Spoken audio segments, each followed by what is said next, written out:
Hi friends, welcome to Srishti's kitchen.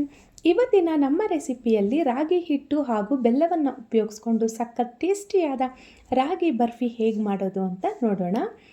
ಮಕ್ಕಳಿಗೆ ಆರೋಗ್ಯಕ್ಕೆ ಅಥವಾ ದೊಡ್ಡವರ ಆರೋಗ್ಯಕ್ಕೂ ತುಂಬ ಒಳ್ಳೆಯದು ರಾಗಿ ಹಿಟ್ಟು ಹಾಗೂ ಬೆಲ್ಲವನ್ನು ಉಪಯೋಗಿಸ್ಕೊಂಡು ಮಾಡ್ತಾ ಇರೋವಂಥ ಸ್ವೀಟ್ ರೆಸಿಪಿ. ಬಾಯಲ್ಲಿಟ್ಟರೆ ಬೆಣ್ಣೆ ಹಾಗೆ ಕರಗಿ ಹೋಗುತ್ತೆ, ಅಷ್ಟು ಟೇಸ್ಟಿಯಾಗಿರುತ್ತೆ ಈ ಸ್ವೀಟ್ ರೆಸಿಪಿ. ಫ್ರೆಂಡ್ಸ್, ಈ ರೆಸಿಪಿನ ಮಾಡಲಿಕ್ಕೆ ಮೊದಲಿಗೆ ಇಲ್ಲಿ ಸ್ಟವ್ ಮೇಲೆ ಒಂದು ಪ್ಯಾನ್ ಇಟ್ಟು ಒಂದು 2 ಸ್ಪೂನಷ್ಟು ತುಪ್ಪನ ಹಾಕ್ಕೊಳ್ತಾ ಇದ್ದೀನಿ.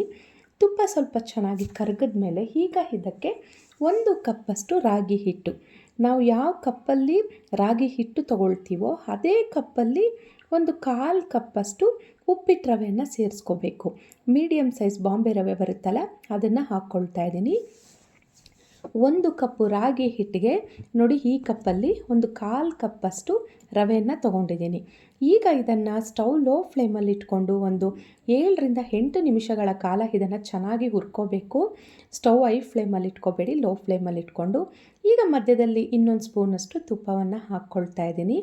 ಈ ರೀತಿ ನಾವು ಹುರ್ಕೊಳ್ಳೋವಾಗ ನೋಡಿ, ಬಣ್ಣ ಅನ್ನೋದು ಈ ರೀತಿಯಾಗಿ ಬದಲಾಗ್ತಾ ಬರುತ್ತೆ. ನಮಗೆ ಇಲ್ಲಿ ಒಳ್ಳೆ ಘಮ ಬರಲಿಕ್ಕೂ ಶುರುವಾಗುತ್ತೆ. ಆಗ ಇಲ್ಲಿ ನಮಗೆ ಇದೆಲ್ಲ ಚೆನ್ನಾಗಿ ರೋಸ್ಟ್ ಆಗಿದೆ ಅಂತ ಗೊತ್ತಾಗುತ್ತೆ. ಈಗ ಸ್ಟವ್ ಆಫ್ ಮಾಡಿಕೊಂಡು ಇದನ್ನು ಪಕ್ಕಕ್ಕಿಟ್ಟು ಸ್ವಲ್ಪ ತುಪ್ಪದಲ್ಲಿ ಡ್ರೈ ಫ್ರೂಟ್ಸ್ನ ಹುರ್ಕೊಳ್ಳಿಕ್ಕೆ ಈಗ ನಾನು ಸ್ಟವ್ ಮೇಲೆ ಸಣ್ಣದೊಂದು ಬಾಣಲಿ ಇಟ್ಟು ಅದಕ್ಕೆ 1 ಸ್ಪೂನಷ್ಟು ತುಪ್ಪ ಹಾಕ್ಕೊಳ್ತಾ ಇದ್ದೀನಿ. ಈಗ ಇದಕ್ಕೆ ಗೋಡಂಬಿಗಳನ್ನು ಹಾಕ್ಕೊಂಡು ಸ್ವಲ್ಪ ಚೆನ್ನಾಗಿ ರೋಸ್ಟ್ ಮಾಡ್ಕೊಳ್ತಾ ಇದ್ದೀನಿ.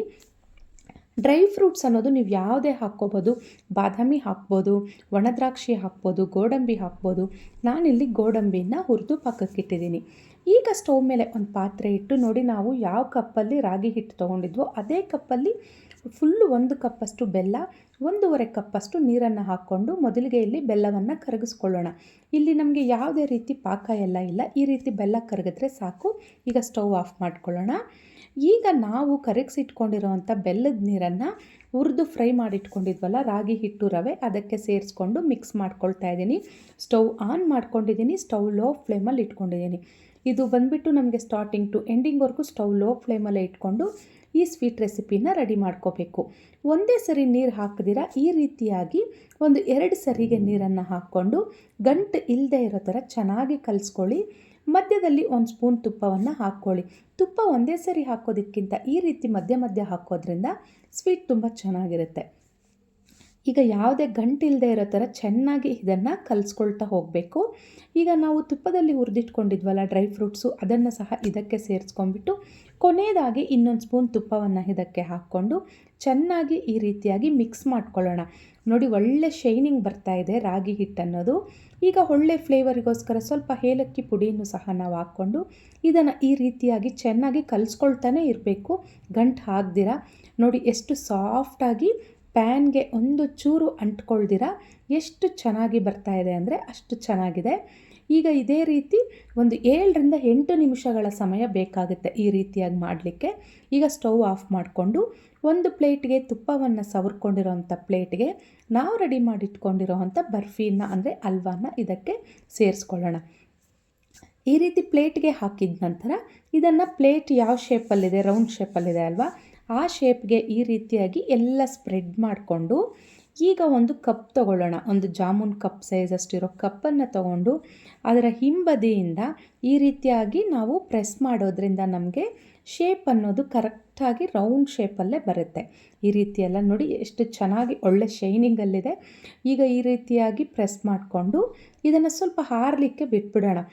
ಸುಮಾರು ಒಂದು ಅರ್ಧ ಗಂಟೆಗಳ ಕಾಲ ಬೇಕಾಗುತ್ತೆ. ಈಗ ಆರಿದ ಮೇಲೆ ಈಗ ಒಂದು ಪ್ಲೇಟ್ಗೆ ಈ ರೀತಿಯಾಗಿ ಉಲ್ಟಾ ಹಾಕ್ಕೊಂಡು ಸ್ವಲ್ಪ ಮೇಲೆ ಈ ರೀತಿ ತಟ್ಕೊಂಡ್ರೆ ಈಸಿಯಾಗಿ ಬಂದುಬಿಡುತ್ತೆ. ಯಾಕಂದರೆ ಇಲ್ಲಿ ತುಂಬ ಗಟ್ಟಿನೂ ಇಲ್ಲ, ತುಂಬ ಸಾಫ್ಟು ಇಲ್ಲ, ಮೀಡಿಯಮ್ ಆಗಿತ್ತಲ್ವ. ನೋಡಿ, ಪ್ಲೇಟ್ ಅನ್ನೋದು ಎಷ್ಟು ಚೆನ್ನಾಗಿ ರಿಮೂವ್ ಆಗುತ್ತೆ.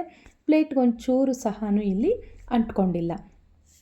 ಈಗ ಇದನ್ನು ನಿಮಗೆ ಯಾವ ಶೇಪ್ ಬೇಕೋ ಆ ಶೇಪಲ್ಲಿ ನೀವು ಪೀಸಸ್ ಆಗಿ ಕಟ್ ಮಾಡ್ಕೊಳ್ಳೋದು ಅಷ್ಟೇ. ನೋಡಿ ಎಷ್ಟು ಸಾಫ್ಟ್ ಇದೆ. ನೈಫಲ್ಲಿ ಕಟ್ ಮಾಡಲಿಕ್ಕೂ ಸಹ ತುಂಬ ಅಂದರೆ ತುಂಬ ಚೆನ್ನಾಗಿದೆ. ಮಕ್ಕಳಿಗೆ ತುಂಬ ಒಳ್ಳೆಯದು. ಯಾಕಂದರೆ ಕೆಲವರು ಮುದ್ದೆ ತಿನ್ನಲ್ಲ, ರೊಟ್ಟಿ ತಿನ್ನಲ್ಲ, ರಾಗಿ ದೋಸೆ ತಿನ್ನಲ್ಲ, ಈ ರೀತಿ ಅನ್ನೋರಿಗೆ ಈ ರಾಗಿ ಹಿಟ್ಟಿಂದ ಈ ರೀತಿ ಮಾಡಿಕೊಟ್ಟಾಗ ಹೆಲ್ತಿಗೆ ತುಂಬ ಒಳ್ಳೆಯದು ಇದು. ಹಾಗೆಯೇ ಹೇಗೂ ನಾನು ಹೇಳಿದ್ನಲ್ಲ, ಬೆಲ್ಲವನ್ನು ಹಾಕಿ ಮಾಡಿರೋದ್ರಿಂದ ನಮ್ಮ ಆರೋಗ್ಯಕ್ಕೂ ಸಹ ತುಂಬ ಒಳ್ಳೆಯದು. ಇದನ್ನು ಸ್ಟಾಕ್ ಇಟ್ಕೊಂಡು ಸಹ ತಿನ್ಬೋದು, ಕೆಡದಿರ ಇರುತ್ತೆ. ನೋಡಿ ಫ್ರೆಂಡ್ಸ್, ಈಗ ನಾನು ಒಂದು ತೆಗೆದು ತೋರಿಸ್ತಾ ಇದ್ದೀನಿ. ಎಷ್ಟು ಸಾಫ್ಟಾಗಿ ಇದೆ ಅಂದರೆ, ನಾನು ಹೇಳಿದೆ ಅಲ್ಲ, ಬಾಯಲ್ಲಿಟ್ಟರೆ ಬೆಣ್ಣೆ ಹಾಗೆ ಕರಗೋಗುತ್ತೆ. ಈಗ ನೀವು ಈ ಡ್ರೈ ಫ್ರೂಟ್ಸ್ನ ಈ ರೀತಿ ಮಧ್ಯ ಮಧ್ಯ ಒಂದೊಂದು ಪೀಸ್ ಮೇಲೆ ತೆಗೆದಿಟ್ಕೊಂಡು ಗಾರ್ನಿಷ್ ಮಾಡ್ಕೋಬೋದು. ಈ ರೆಸಿಪಿ ನಿಮ್ಗೆ ಇಷ್ಟ ಆಗಿದ್ರೆ ಸಬ್ಸ್ಕ್ರೈಬ್ ಮಾಡಿ.